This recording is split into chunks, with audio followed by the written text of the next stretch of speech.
attending a conference, and there were a lot of people. The person I admire was there. And suddenly, he came walking by. And syempre, yung mga tao, sigawan. Tapos, picture.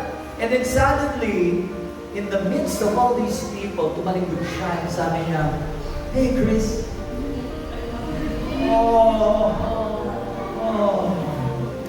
Parang okay lang naman na hindi ka makilala doon. Hindi ka tatawagin by your name, but hey, he did that to me and it was just so amazing. I cannot describe the feeling. Now that man is a human being. Now maybe one day he might forget me. Maybe one day even if I will be there, he might not recognize me. Yes? But here's the thing. There is this person who will never ever forget me. His name is Jesus.